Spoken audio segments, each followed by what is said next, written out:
welcome into Cornhusker Connection. I'm Brandon Shanahan, joined by Tyler and Brooke as always.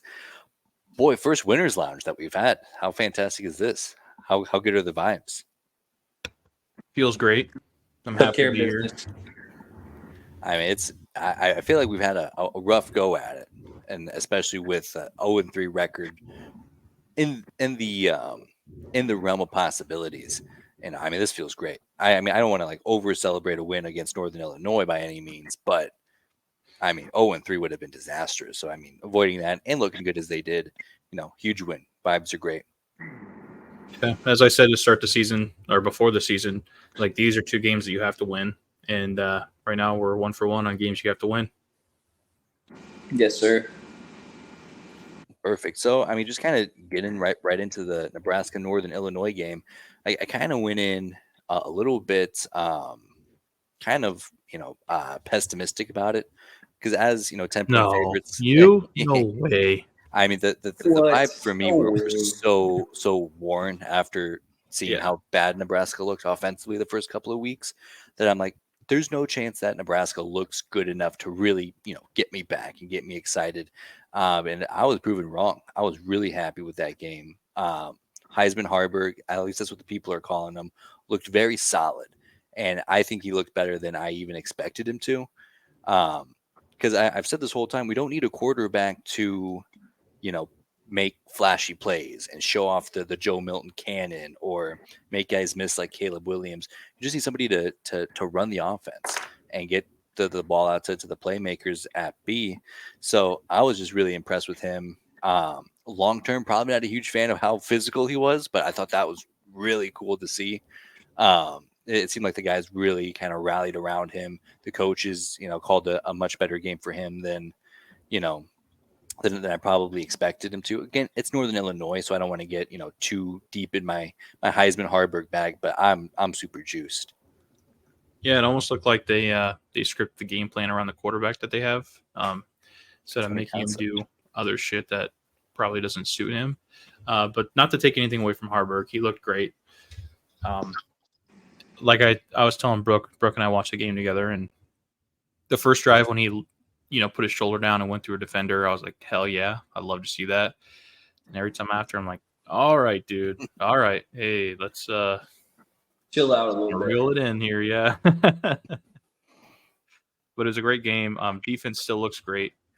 Obviously, with the national rankings for defense and stuff, we're up there. What are we, second in yards, or I guess first in yards per Second rush in rushing defense, yeah. Yeah. So we look great there. That didn't change. But again, as Brandon said, it is against NIU. Not a horrible team, but not the best that the league has to offer. No, that number is for all 3 games. No, I know. I'm just saying we kept that going against NIU. Not the best of teams, but still a decent team. I want to start this off by saying Jeff Sims, to me, is still the guy. Haarberg looked great.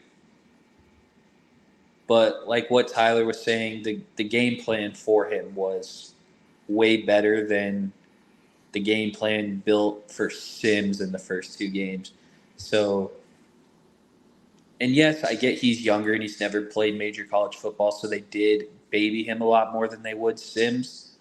But if we're going to play to Haarberg's strengths, why would we not play to Sims's? Giving him 1-2 reads and then, I don't know, just weird to me. Yeah, and give or take, I think 3 or 4 here. I don't know exactly what the numbers are, but they're really comparable as far as how many carries Haarberg got last against Saturday compared to the first 2 weeks for Jeff Sims against Minnesota and Colorado. And we were talking about before the show, you didn't bring Jeff Sims in here because he's Joe Milton. You bring him in here because he's a very great athlete. He's experienced, and he can, he certainly has a cannon. But you bring him in here to kind of run this physical offense, take care of the football, get the ball to the playmakers. And I was very surprised to see how many rushes Haarberg had compared to Jeff Sims the first 2 weeks. Yeah, and I was talking to Brooke about this. They must feel at least good about where Jeff Sims is at to have Haarberg running around like that. because if he does get injured, especially leading with your throwing shoulder, is kind of wild, as pointed out to me during the game. But I guess I'll just get into it. I mean, I had a tweet during the game or after the game. The play calling looks weird. Not weird. I guess just it looked like night and day play calling between Jeff Sims and Haarberg. They were really calling the plays to Haarberg's strengths when they weren't really doing that for Jeff Sims. He is a good passer. I think he has the ability to go out there and put up numbies that way. But as you pointed out, he is a great athlete. I would say he's up there for running quarterbacks in the league right now. And the fact that he has gotten the same amount of runs in the first 2 weeks as Haarberg got in one game is kind of crazy to me. Brooke mentioned like, oh, pro reads, you're reading the defense. Okay, you throw that out there first week. Maybe Jeff Sims isn't picking up on the reads. Then change the game plan. I don't understand how you go out there and try to implement it 2 weeks in a row against really solid teams and it's not working. Why would you not change the game plan? So I fired off a tweet about it. In my conspiracy bubble here, Satterfield is calling the plays for the guy that he wants in there and not Jeff Sims, which somebody pointed out to me that would be a crazy thing to do.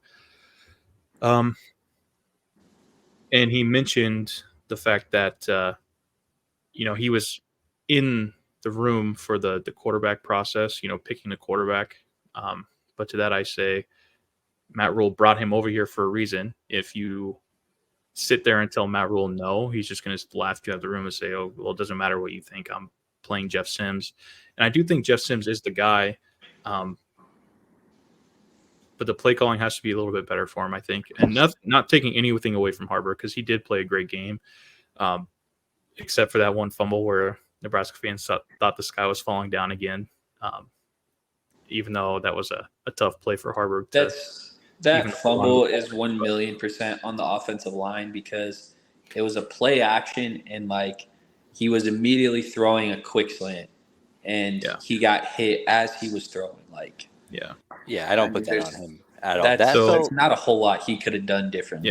Yeah, that felt like more of a takeaway than a turnover. Where I feel like under the previous quarterback, there was a lot of poor decisions and really bad execution. Where that fumble, that's not on Heisman Haarberg for sure at all. Yeah, and I don't want to sit here and say that Jeff Sims is clearly the best quarterback for this team, but there are a lot of things that I saw that didn't look the same for both quarterbacks.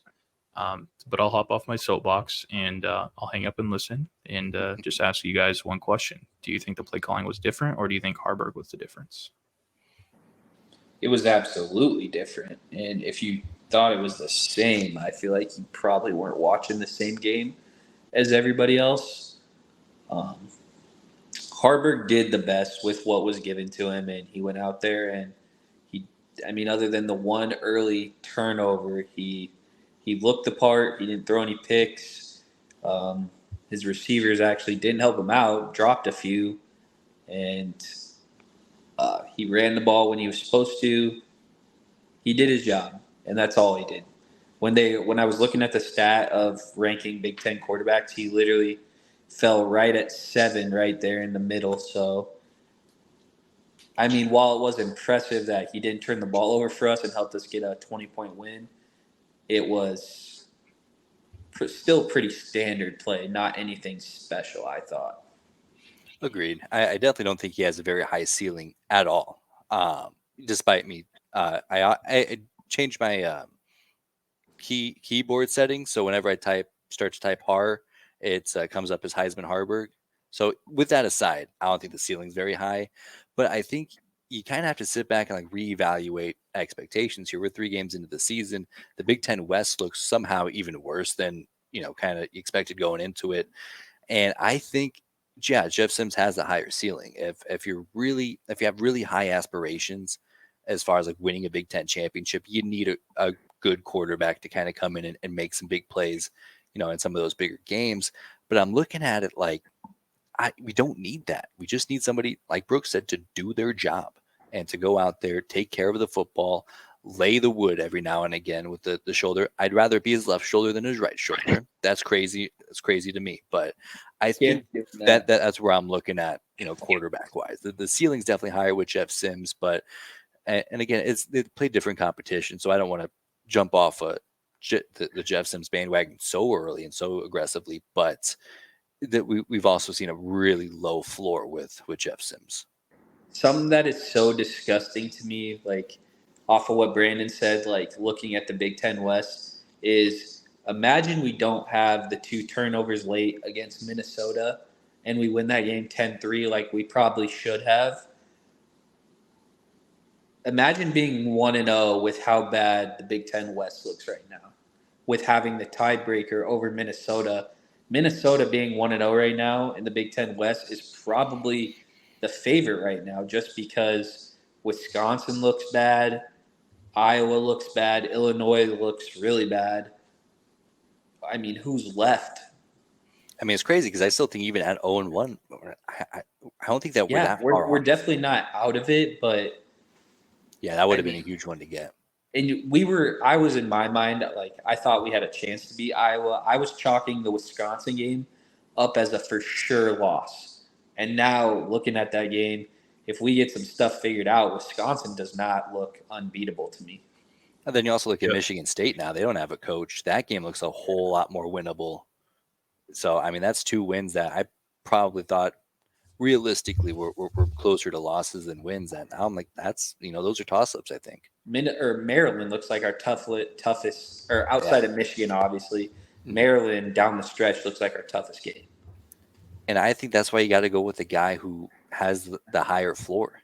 I think, and maybe as the season progresses, I mean, we have players dropping like flies. Evidently, you do need to tap into that playmaking ability with Jeff Sims. So I'm not, totally against the thought of, ruling him out as an option and keeping him involved in the offense. But I think that's kind of got to be the focus going forward. Is if Jeff Sims can't take care of the football and he's making these egregious turnovers, he can't play here. I think ultimately what starting Haarberg against Northern Illinois did is I hope it wakes up Sims a little bit to the fact of, all right, I can't go out here and, even if like I fumble the snap, I have to just jump on it, just not turn the ball over with how good my defense is just give my team a chance to win. Don't throw picks, take the throws that are there. I mean, Haarberg ran the ball 21 times for 100 yards, and Sims is as of right now, is a better athlete and a faster runner. So if you give Sims 20 carries in the situation that Haarberg does, he probably has 150 yards. And I think he's a little bit ahead of Haarberg as a thrower. Just the play calling. Tyler knows how I feel about that. They're giving him some some tough reads that I don't know matches his skill set. But if we go forward with the play calling like it was against Northern Illinois with Sims, I think we're going to be in a good spot. And I think it's hard because it did seem like we went down the field a lot more than we have with Jeff Sims. But it's hard to say that because you don't get to see what's going on downfield in a lot of the broadcasts, right? But it seemed like we were going down the field a little bit more, making that defense back off a little bit, knowing that we have the ability or have the urge to go downfield. So it makes a lot of the underneath passes open up. So I think that's one part of our game plan that has been missing is everybody's within 10, 12 yards of the line of scrimmage. So even when you do run it, you're not getting too much unless you make a couple guys miss. So it's just things like that really bother me. Outside of the one trick play against Minnesota, like you said, we didn't go downfield once with Sims. So which is arguably might be his strong suit. It absolutely is. He throws a beautiful deep ball. And if you saw him play at Georgia Tech at all, I think as a thrower, that's probably what he did most. And it is way harder to throw, intermediate passes with all 11 guys in a 15-yard, box. So I'm hoping Satterfield can figure it out a little bit with Sims, because as bad as Sims has been, he needs to own up to, some of those mistakes. I think 30-40% of that can be put on Satterfield too. So Yeah, it's Yeah, crazy. 'Cause not I don't think Satterfield's been very good by any means, but no. he just hasn't gotten the heat because of how bad Jeff has looked. he's been horrible up to the Northern Illinois game. The game plan for that game was great, and they're a group of 5 team. Like, why can we not have a game plan like that against Minnesota or Colorado? It was just bad. Yeah, I agree. And like I said, with Jeff Sims, obviously turnovers are a fixable mistake in most aspects of the game. I think there was a lot more going on in the Colorado game than maybe we think, in terms of like different coverages that he was afraid of. Not afraid, but thinking about when taking the snap, which doesn't make it okay.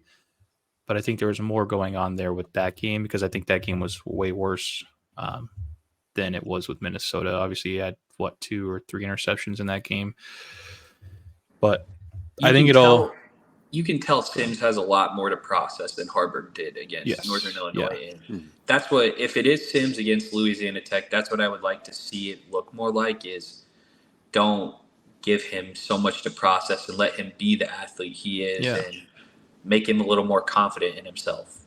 And let him find his damn feet. Like, you can't just throw a guy out in the middle of the ocean and expect him to do everything that you want him to do. He's been playing football at a high level for a while, so you expect him to be able to make those reads, but give him a chance to find his feet at a new program with new players. Like, give him a shot to succeed, instead of just saying, "This is what we want to do it, or you're benched." That doesn't make sense to me. Yeah. I definitely think the brightest timeline for this Husker season is a get right game for Jeff. Because, like I said, I think he's got the higher ceiling. I think he's got the better playmaking ability. And if he can kind of use this game to slow things down, get him in a groove, get him some confidence, I think that's definitely the most winning formula for Nebraska, as far as if they do want to compete for that Big Ten West, which is insane to think about with how bad that they've looked the first 2 games, that it's still very much on the table.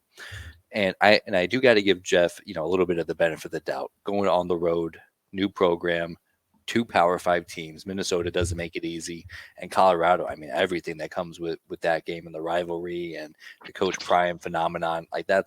That's not an easy draw at all. So, I mean, I'll give them a little bit of a pass there, but I truly believe if we started, not to cut you off, I apologize. No, go for it. But I truly believe if we had these 2 games to start the season, we're talking about Jeff Heisman for potential Heisman, because I think he puts up those numbers against those 2, granted, worse opponents than anybody that we played so far, but just getting his feet wet, getting him going, I think is a big thing that we've been missing. Absolutely. And not to focus too much on the quarterbacks, Billy Kemp this week made a comment saying, "I'm ready to carry the ball if they ask me to." And I immediately texted Tyler. I said, "How about catching the balls thrown at you first? Catch the damn ball first." Yeah. I mean, good Lord. I get he wants to help the team and, probably thinks of himself as a leader. But if you think you're one of those guys, there was a crossing route at the line of scrimmage he dropped, and then Haarberg put one on his face mask on a deep corner route. Again, that's a drop. Yeah. It's like, if you're one of the older guys, you cannot be doing that with how short the receiver room is. And how about Billy Kemp just not being on the field for the first play of the game and having to burn the timeout? Like, that was really bad. That's a bad mental mistake. Yeah. I also got to add real quick before we move on from the quarterback room. Speaking of quarterbacks who could potentially be Nebraska quarterbacks, did you see what Casey Thompson posted? Yes. He said that about Texas too. I think everybody's kind of hanging on he said Nebraska, but nobody realizes that he also said Texas. But go ahead. I'm sorry. Yeah, I think it's just interesting because it does kind of lend a little light to maybe what those conversations were like when we talked about, Matt Rule bringing in Jeff Sims as his guy. And that's just the nature of the beast of Power 5 football. Like, he wasn't getting it done at Texas. So they probably told him he wasn't going to be the guy and he transferred, is what that tells me. And that's probably what happened at Nebraska, too. It's, new coach. They're looking at Casey's game tape from last year. And if he didn't have Trey Palmer to bail him out as much as he did, I don't think Casey's numbers would even look okay. So that's why they brought in Sims, and that's why Rule probably told him, "Hey, we're leaning this way," and then he transferred. Yeah, and you also have to look at the offense that we've been running. Like, we're a run-heavy offense. You want the quarterback to be able to run the ball. Casey does not run the ball. Yeah, he's a great passer, but you need somebody else to be able to run the ball back there. Yeah. And he just doesn't fit the play style. No. It just wasn't, and that's all it is.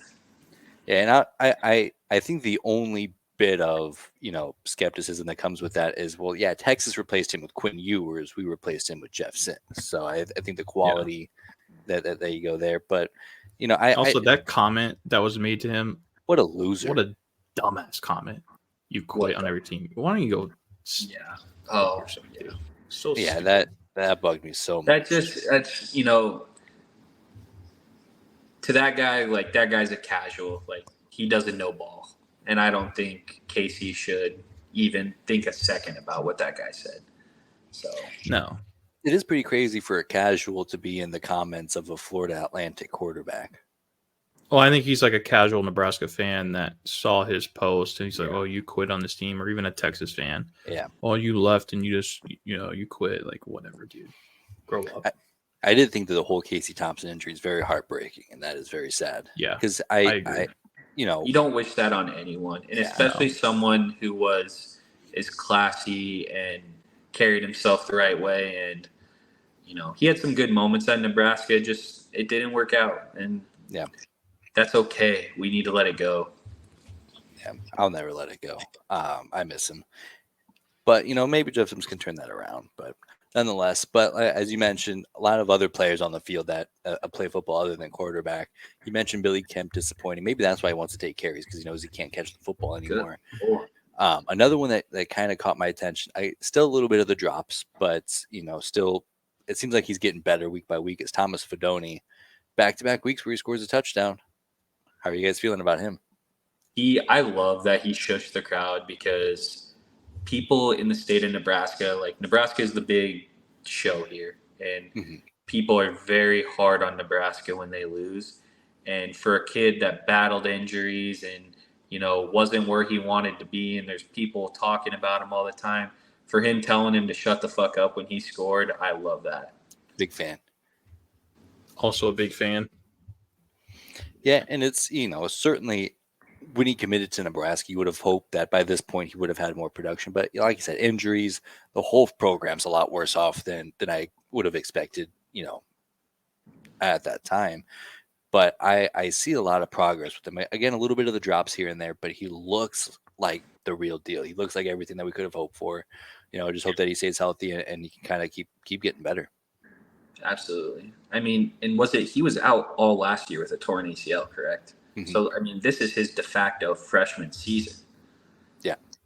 So, I mean, people need to give him time to, acclimate to playing college football and playing with better athletes and against better athletes. So, yeah, and people don't realize that there's more to football than just running your routes as an offensive player. Like, there's something to be said about being able to get open instead of just running your routes and being open. Like Travis Kelce. I hate the Chiefs, but Travis Kelce is a damn good tight end. Like, the best in the league, obviously, and probably maybe even the best ever to play the tight end position. And he runs it. I would say he hardly ever runs his routes because he knows where to sit down to be open. I think that's a big part of the game plan that we're missing out on with our inexperience in the wide receiver room and our tight end room.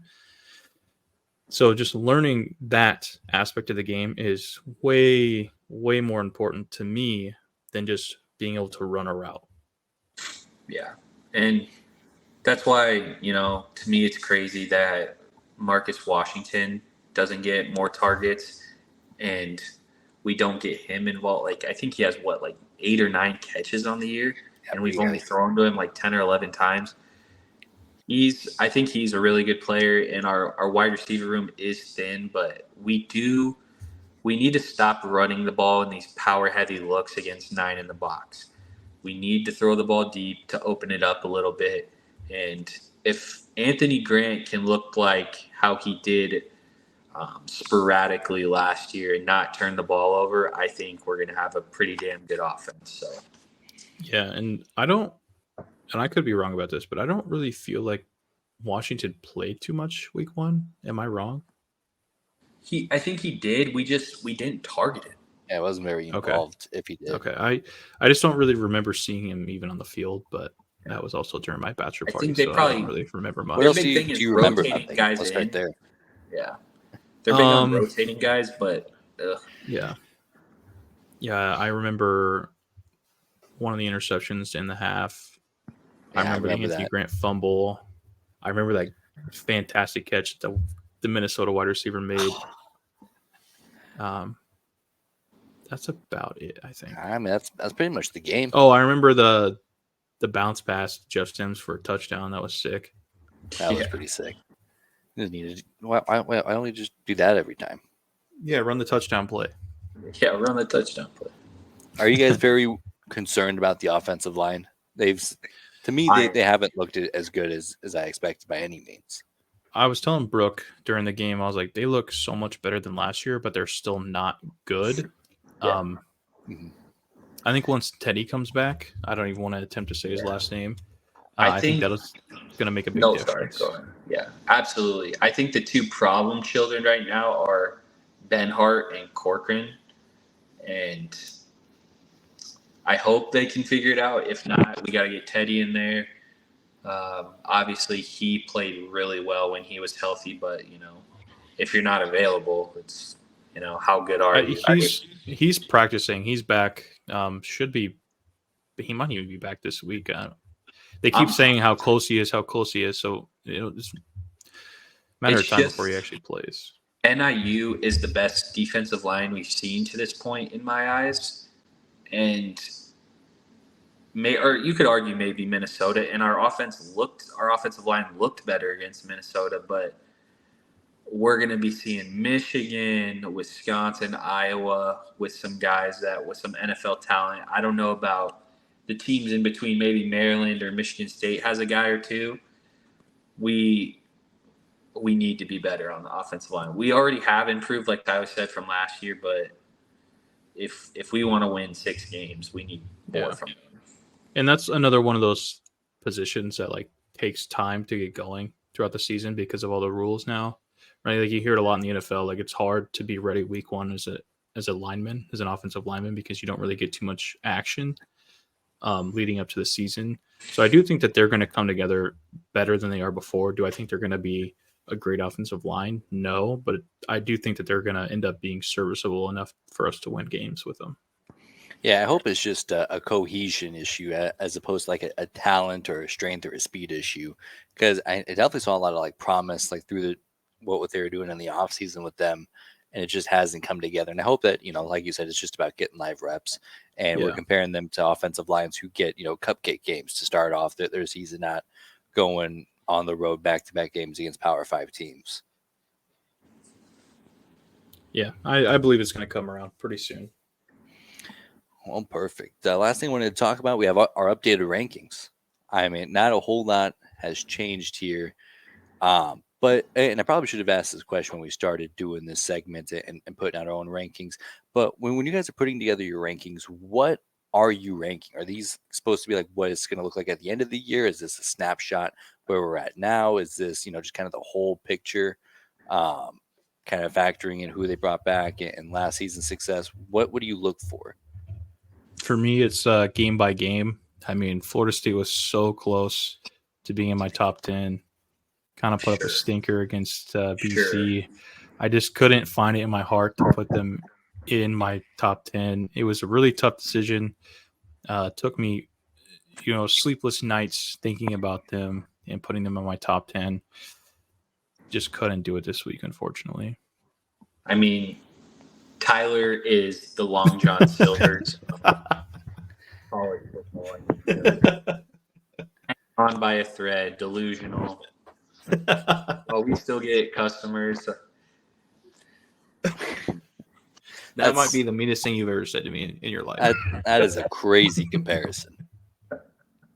I mean, if you think about it, who keeps Long John Silver's in business? Tyler. People like Tyler. Sometimes you need some fried fish, dude. They do what they do Bro. well. Fast food, fried fish. Are you kidding me? Get out of here. I mean, as somebody who fancies a good old gas station hot dog, I don't think I can trash on fried fast food, That's especially right. in fish form. Tyler's a big glizzy guy. Oh man, like I almost prefer going to a gas station at like 2 a.m. as opposed to like going to a grill out for a hot dog. I need my hot dogs gritty. That is a wild thing to say. There was one time where the guy talked me out of it. He's like, "Dude, those have been out there for a while." I'm like, I don't care.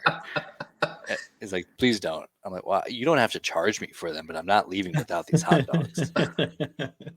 You're a sick bastard for that one. It turned out fine. You know, that's how we build the immune system. We gotta have a gritty meal. I like it. But anyway, so that's kind of how. Well, when I do my rankings, it's more of a snapshot of where I think this team is now, and probably more of like a ceiling, like where if Florida State plays their best, where are they at? If USC plays their best, where are they at? And obviously you factor in the floor a little bit, but I think that's kind of what I take into consideration more than anything is when they're humming. I don't know if I haven't seen any team this year that can beat the Florida State team that rolled LSU. Yeah. And maybe Georgia's there, maybe Michigan's there, and they just haven't hit fifth gear yet. But I've seen Florida State's fifth gear, and it's awesome. And what I want people to remember is in college football, and especially with 18 to 23-year-old kids, there are letdown spots. And the teams who survive those letdown spots, when you don't have your best game, Florida State was without 4 starters. They turned the ball over, played sloppy.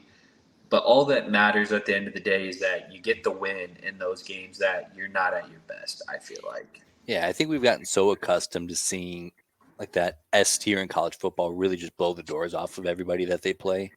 And I was going to drop Florida State down. I was like, well, you can't just beat Boston College by 3. And also, real quick side note about that game. I hated watching that because their colors are the same.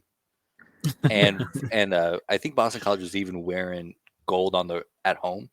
It was the red. It's the red bandana game. Yeah, what a disaster. It's like something with, I think it's something with 9/11 that honors the firefighters or something like that.